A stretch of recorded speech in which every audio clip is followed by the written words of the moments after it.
sommaire de ce journal, la sortie de la 79e promotion de l'école biblique de Koubri qui injecte dans le champ du Seigneur 133 nouveaux ouvriers pour la moisson. Bonsoir dames et messieurs et bienvenue à cette session d'information sur la télévision de la famille. C'est un plaisir pour moi de vous retrouver toute cette semaine et vous tenir bien sûr en haleine en ce qui concerne les informations chaque jour que Dieu fait.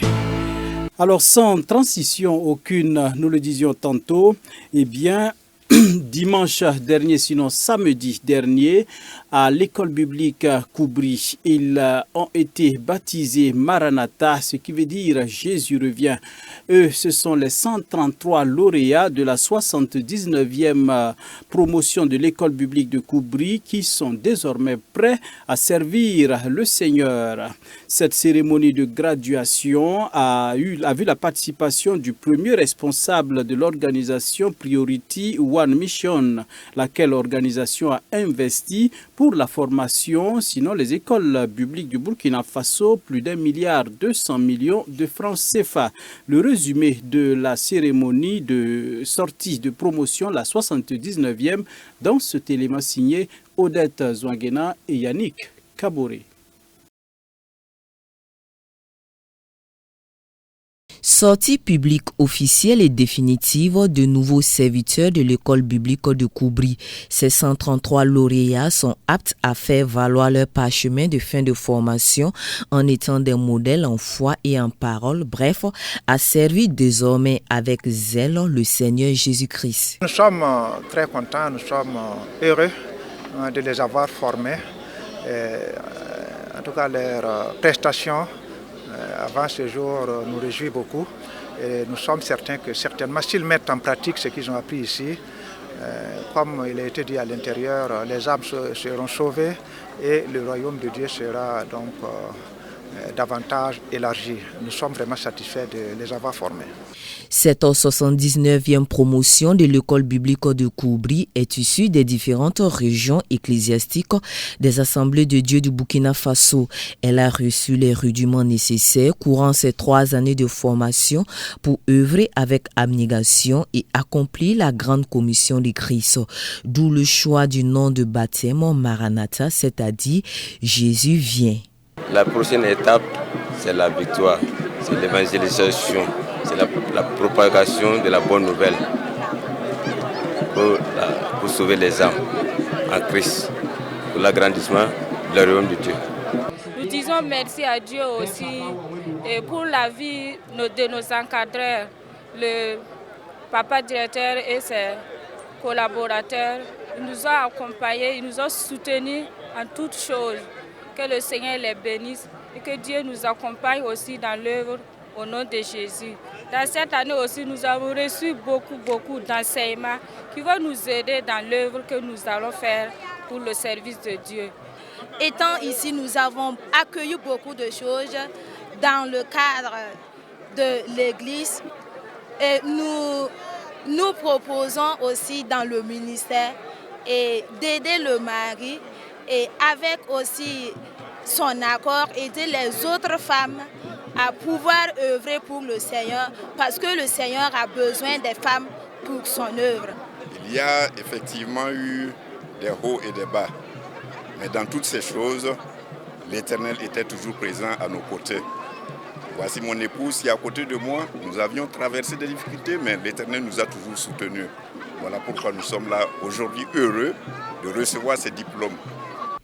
Outre les représentants du Conseil général des assemblées de Dieu du Burkina Faso, cette cérémonie de graduation a vu la présence de leaders de l'organisation chrétienne Priority One Mission. L'orateur de l'événement, l'un des membres de la dite organisation, a invité les impétrants à être des modèles et à avoir les regards toujours fixés sur Christ. J'ai prêché ce matin, j'ai dit aux étudiants d'être une voix et non un bruit ou un écho. J'ai parlé de Caleb qui est donc dans l'Ancien Testament. Alors il n'a pas travaillé, il n'a pas cherché à ressembler à quelqu'un ou à être quelqu'un d'autre. Il est resté lui-même dans ses actions. J'ai lancé un défi aux étudiants, alors d'être eux-mêmes et surtout de croire à ce qu'ils croient et de continuer donc à agir selon leurs convictions. Je les ai aussi lancé le défi de continuer à travailler et de ne pas donc, en tout cas, se décourager ou perdre l'énergie, mais de continuer avec la même énergie qu'ils ont ici. Alors, en agissant ainsi, alors, ils garderont le Saint-Esprit en eux qui pourra les aider à remporter des victoires. Priority One Mission soutient depuis 5 ans 8 écoles bibliques de l'Église des Assemblées de Dieu du Burkina Faso. Au regard des acquis engrangés, son premier responsable, Johnson Sam, se dit satisfait d'avoir investi 1,2 milliard de francs CFA dans ces temples du savoir.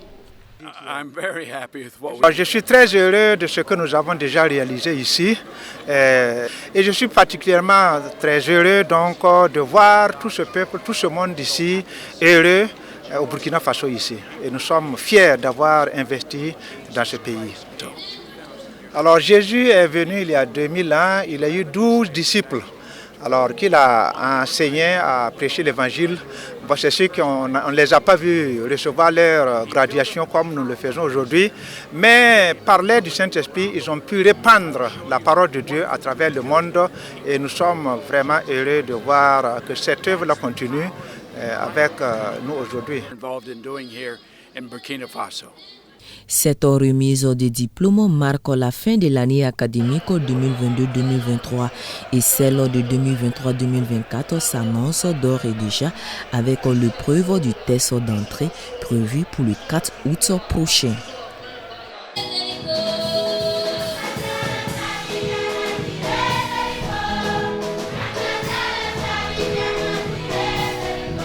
Et pour être complet sur le sujet, je reçois pour vous le doyen académique de l'école biblique des Assemblées de Dieu de Koubri, en la personne du pasteur Ernest Mané, avec qui nous nous entretiendrons bien sûr sur la vie de l'école biblique de Koubri. Bienvenue, pasteur. Merci. C'est un réel plaisir de vous avoir sur le plateau de notre journal. C'est aussi un plaisir pour moi. Alors, vous suivez très souvent les émissions à la télévision CVK. Oui. Et quelles sont vos impressions? Vraiment, c'est une grâce pour l'Église et pour le Burkina surtout d'avoir une telle chaîne qui édifie et qui apporte l'Évangile à tous. Ok. Alors, le samedi dernier, je le disais tantôt, l'école biblique de Koubri sortait sa 79e promotion. Oui. C'est-à-dire 79 ans de création. Oui, l'école biblique de Koubri a été ouverte en 1941. 1941. Voilà, c'est-à-dire 20 ans après l'arrivée des missionnaires. Ok, oui. Ce sont les missionnaires qui ont ouvert. L'arrivée des missionnaires, c'est en 1921. 21. D'ailleurs, l'an dernier, le Burkina Faso a célébré les 100 ans de l'Église. Ouais.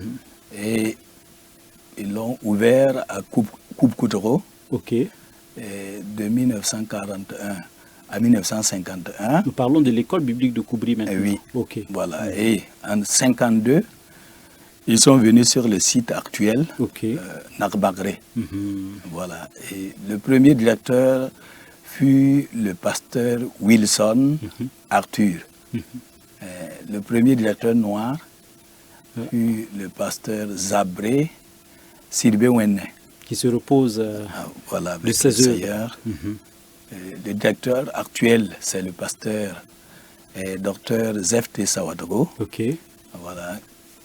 Depuis plus de 8 ans. Ok, par ailleurs vice-président du Conseil général des Assemblées de Dieu. Alors, quel est le régime de la formation à l'école biblique de Koubri? Tout le monde est interné ou bien chacun quitte chez lui, il vient? Les cours sont des cours du soir ou bien des cours du jour? Ou bien c'est comme l'école normale? Ouais, c'est le régime de l'internat. Ok. Tous les étudiants sont internés. Et ils prennent les cours du lundi au vendredi. Et suivi de travaux pratiques. Voilà. D'accord. Les travaux pratiques, vous voulez parler de il y a la construction, le jardinage et bien d'autres choses. Donc tous les biblicains, je ne vais pas dire tous les élèves, apprennent en plus de la formation biblique, qui est ce qui les a amenés là-bas, ils apprennent des métiers. Oui. Pour pouvoir se défendre, je peux dire, dans la vie normale. Ah, d'accord.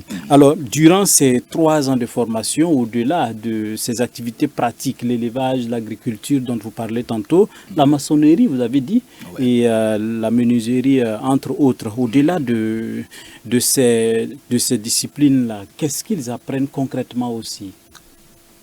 Ils doivent être formés pour pouvoir paître le troupeau de Dieu.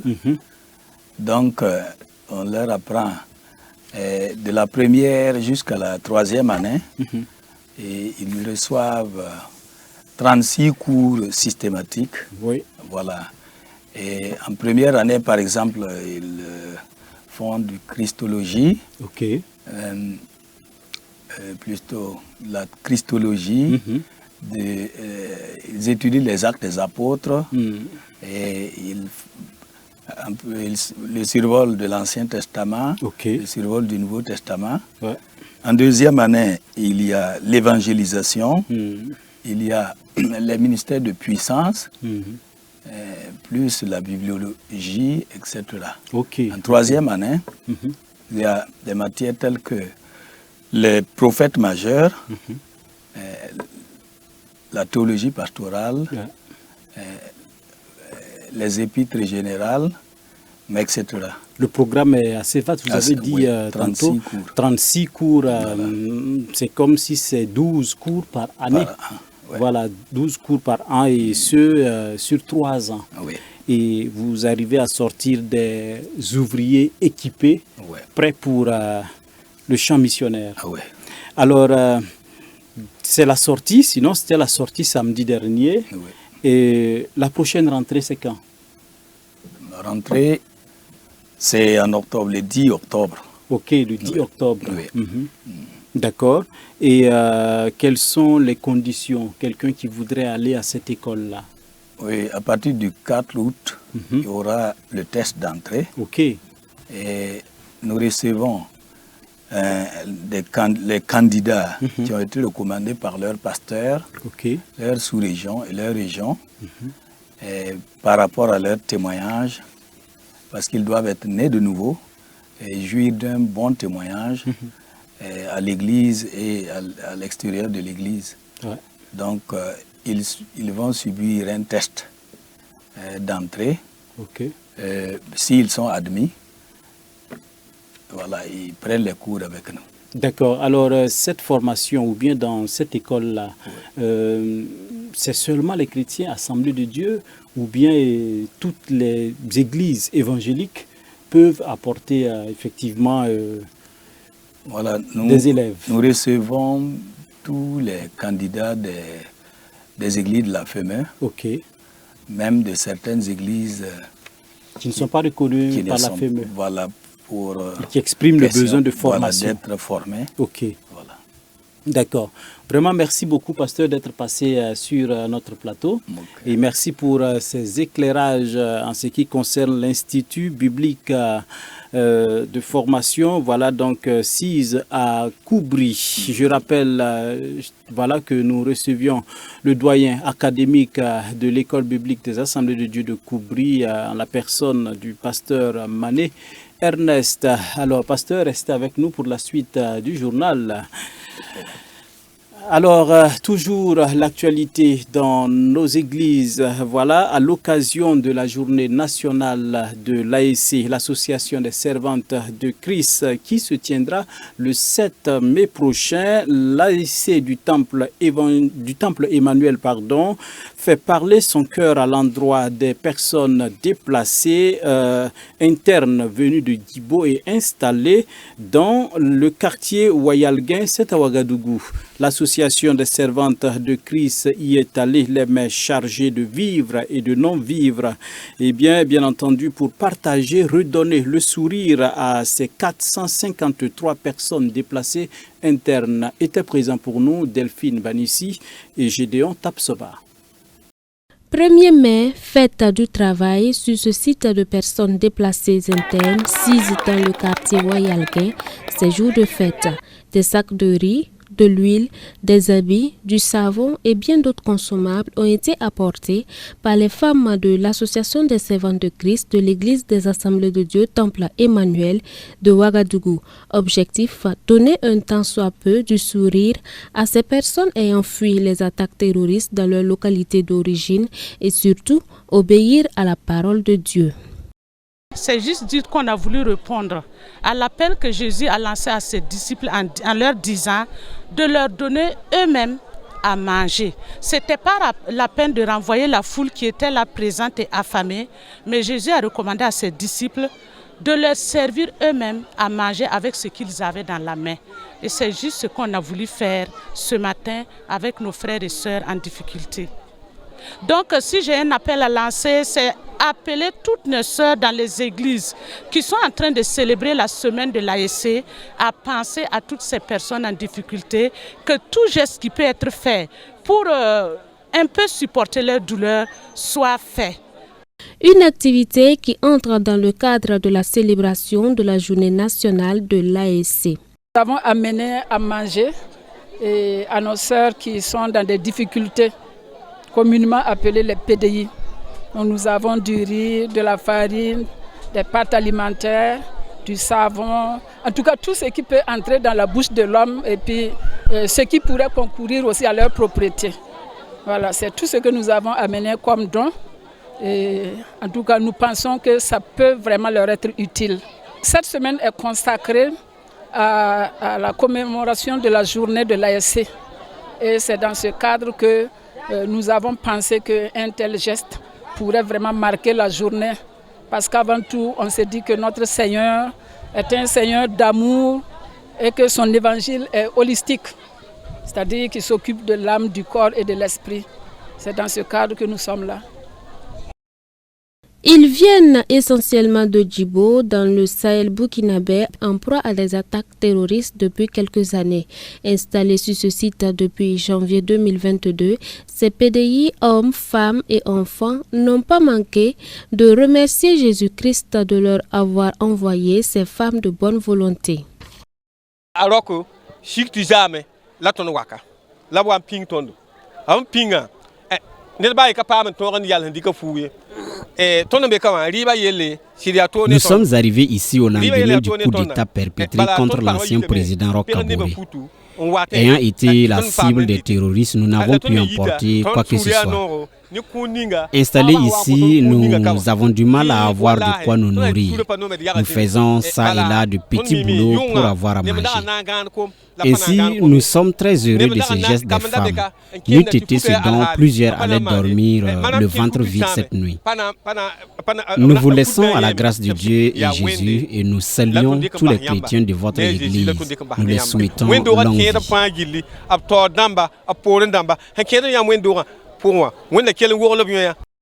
Un geste salué à sa juste valeur par l'action sociale dans la mesure où c'est un ouf de soulagement, non seulement pour les bénéficiaires mais aussi pour le département.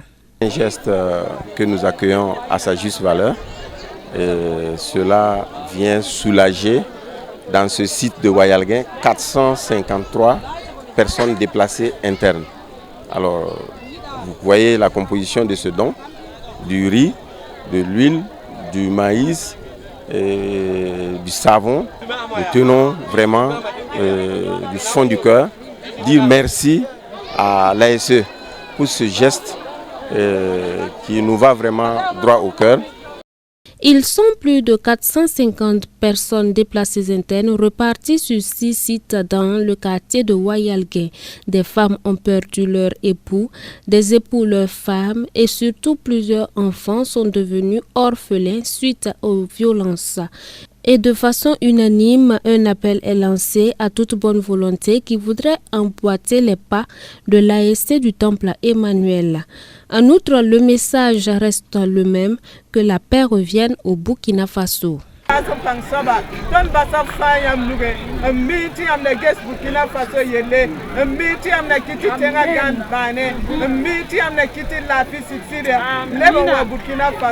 Écoutez le Fils de Dieu. Ce thème tiré de Matthieu 17, les versets 1 à 5 sera décortiqué durant 5 jours à l'église Temple évangélique des Assemblées de Dieu, la Bonne Nouvelle, à l'occasion de sa première édition de semaine de prière et d'évangélisation. Plusieurs orateurs et guides de prière ont été conviés à cette occasion. Le pasteur Louis Ouedraogo nous dit plus.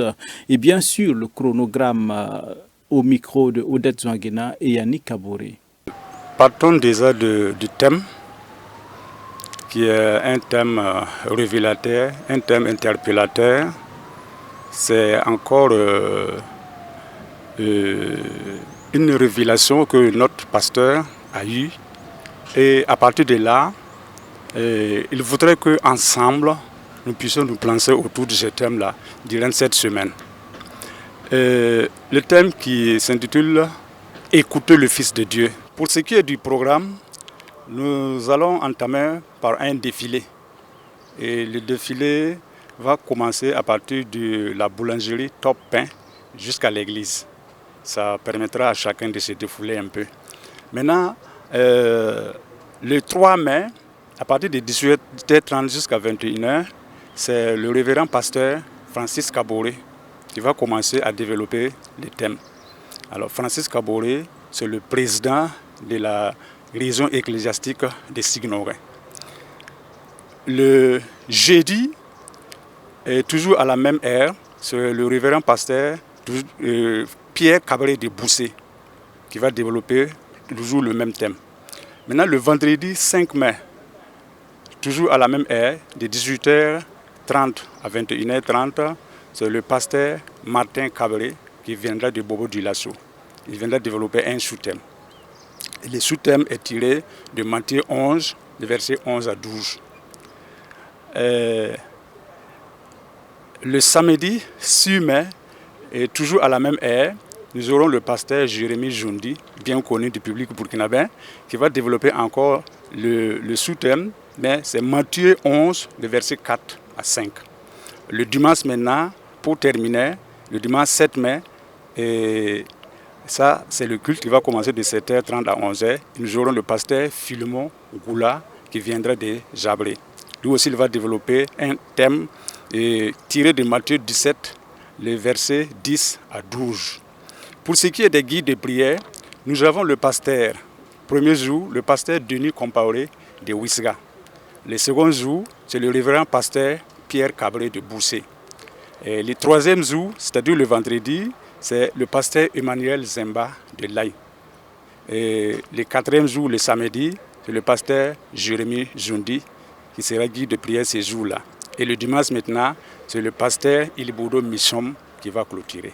Le peuple de Dieu est massivement convié à cette manifestation. Les détails de l'appel avec le diacre principal de l'église, Étienne Guelbeugo, toujours au micro de Odette Zouanguena et Yannick Kaboré. Et l'église est située au sein de la cité suggestive de Baseko. Mais comment faire pour atteindre l'église? Il faut l'itinéraire.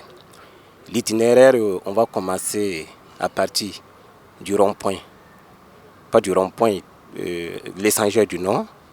À partir de l'échangeur du Nord, on prend la route de Wayuguya, communément appelée la route de Wayuguya, mais techniquement appelée RN2. La RN2, vous en prenez la RN2, arrivez à Bassenko et vous demanderez à connaître l'usine eau de Bassenko, l'usine eau Mama de Bassenko. Arrivez à l'usine eau Mama de Bassenko, à votre gauche, vous allez voir une route techniquement appelée route en terre, mais communément appelée voie rouge. Voilà, vous en prenez cette voie. En empruntant cette voie, à l'embranchement de la RN2, le goudron, à l'embranchement, il y a un petit yard à votre gauche. Voilà, entre le petit yard et l'usine eau Mama, et la voie rouge se trouve au milieu. Donc vous empruntez la voie rouge. À quelques 300-400 mètres, il y a une bifurcation à gauche. Et cette bifurcation, c'est en même temps sur un goudron, techniquement appelé route bitumée. Et vous prenez tout droit et vous allez rencontrer un rond-point. Le rond-point, vous contournez le rond-point à la première sortie du rond-point et vous prenez tout droit. Vous prenez tout droit, vous allez dépasser une première boulangerie appelée Miche d'Or. Après Miche d'Or, il y a la deuxième boulangerie appelée Top Pain. Après Top Pain maintenant, à 200 mètres, vous allez voir l'église située à votre gauche et temple évangélique des Assemblées de Dieu, la bonne nouvelle. Voici la situation géographique de l'église. En même temps, je profite de faire un appel pour inviter tout le monde, le peuple de Dieu, et en même temps tout le monde de sortir massivement parce que c'est un grand jour, c'est un grand événement. Et écouter le Fils de Dieu, c'est rester en présence de Dieu. Voilà, donc cet événement va transformer la vie de beaucoup de personnes. Nous invitons tout le monde à sortir. Le couple pastoral Karambega et bien de l'église des Assemblées de Dieu Temple Wenpanga à Tampoui a fait une halte dimanche dernier pour rendre grâce à Dieu pour ses 30 années de ministère pastoral. Une cérémonie d'action de grâce qui a été organisée à cet effet, à laquelle a pris part notre équipe de reportage Abibalaï Bouraïma et Yannick Kaboré ont signé le reportage.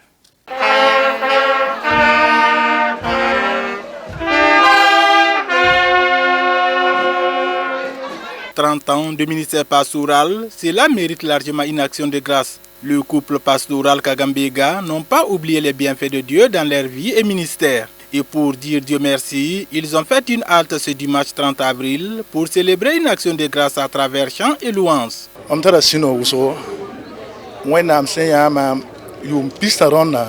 Tam kete mi bam tum da pour la sinora le pahe ya ti tum da kenga da tawre itam tam sura ya no ne bum ni wena am samana tum na yapa na wayam hila la mam kwaye ne ya ta bikele ya la kankan ti bum kabe wena am san katon ye on wa ya bum ni nga fa wena am serla sam ti song tondo de wa ya la kankan pipir ko ta wena am to gana tenga la fi wena man sore de burkina faso pam la fi tenga hanga la fi sakra ton tumde kenga tawri de wa ton pour tenga yinga to wonam ko tenga lafi. De 15 membres en 1993 à près de 1000 membres aujourd'hui, le Conseil régional de Signoguin, région ecclésiastique dans laquelle se situe cette église, se réjouit. Je rends grâce au Seigneur pour l'implantation de cette église dans la région de Signoguin. Pour dire que depuis les 30 ans que l'église existe ici, en tout cas, ça a contribué à l'édification de beaucoup de chrétiens et au salut des âmes de beaucoup de chrétiens. Cela a fait agrandir l'œuvre de Dieu dans la région de Signoguin. Cela me réjouit beaucoup. On doit célébrer l'Éternel pour toutes ses œuvres. Il y a des actions particulières qui renforcent aussi notre détermination et notre volonté, selon le prédicateur, à l'occasion de cette cérémonie. J'ai invité les uns et les autres à repasser en revue les grâces que l'Éternel les a accordées, commençant premièrement par le salut. Le salut est un grand sujet d'action de grâce que nous devrons exprimer envers Dieu par notre manière de vivre, comme le dit l'Épître aux Hébreux, en l'exprimant également par les paroles de nos lèvres. Et aussi, encore rendre grâce à Dieu pour ce privilège qu'il nous a donné d'être associés à sa vision, à son œuvre de transformation de notre monde déchu. J'ai remarqué surtout et je souligne avec force la fidélité de Dieu. Dieu était au rendez-vous et chaque jour, comme le dit sa parole, il n'a cessé de renouveler ses compassions, ses bontés et son amour envers son serviteur. Et comme Samuel l'a dit, nous sommes en commun accord avec notre collègue, le pasteur Karambega, pour dire comme Samuel que jusqu'ici, l'Éternel l'a secouru. Comme le souligne l'apôtre Paul en disant à Timothée qu'il rend grâce à Jésus-Christ, qui fortifie et qu'il a trouvé digne à l'établissement dans le ministère, le pasteur Pierre Kagambega a tenu des expressions de reconnaissance.